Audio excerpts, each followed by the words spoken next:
UDFിന്റെ നെടുംതൂണുകളായിരുന്ന കുഞ്ഞുമാണിയും കുഞ്ഞൂഞ്ഞും വിട പറഞ്ഞതോടെ മധ്യ തിരുവിതാംകൂറിൽ UDFിന്റെ നല്ല കാലം അവസാനിക്കുന്നു.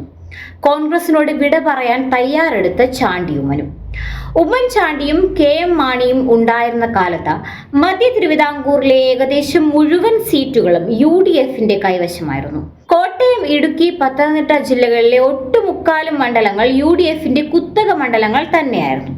എന്നാൽ കേരള കോൺഗ്രസ് UDFിൽ നിന്ന് പുറത്തു പോവുകയും ഉമ്മൻചാണ്ടി മരണമടയുകയും ചെയ്തതിനു ശേഷം മധ്യ തിരുവിതാംകൂറിലെ സ്ഥിതിഗതികൾ ആകെ മാറിയെന്ന് വേണം കരുതാൻ.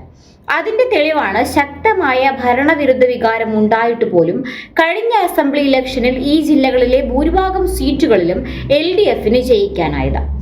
UDF ജയിച്ച സീറ്റുകളിലും സഖ്യകക്ഷികളാണ് വിജയിച്ചിരുന്നത്. പാർലമെന്റ് ഇലക്ഷനിലെ വിജയം മുൻനിർത്തി അടുത്ത അസംബ്ലി ഇലക്ഷനിൽ UDF അധികാരത്തിൽ തിരിച്ചു വരുമെന്ന് കോൺഗ്രസുകാർ മനക്കോട്ട കെട്ടുന്നുണ്ടെങ്കിലും അതിനുള്ള സാധ്യത വിരളമാണെന്നാണ് ലഭിക്കുന്ന കണക്കുകൾ സൂചിപ്പിക്കുന്നത്.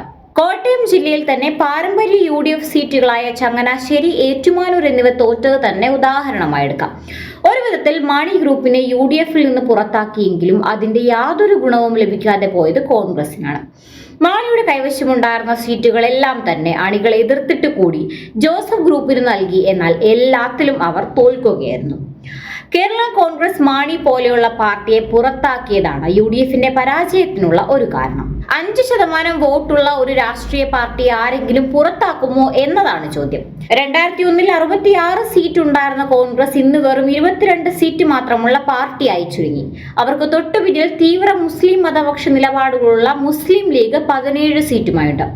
അടുത്ത തവണ ലീഗ് കൂടുതൽ സീറ്റ് ചോദിച്ചു മേടിച്ചാൽ ജാതി പറഞ്ഞു ജയിക്കാൻ ലീഗിന് അറിയുകയും ചെയ്യാം. അത് തന്നെയാണ് കോൺഗ്രസ് ഭയക്കേണ്ടത്.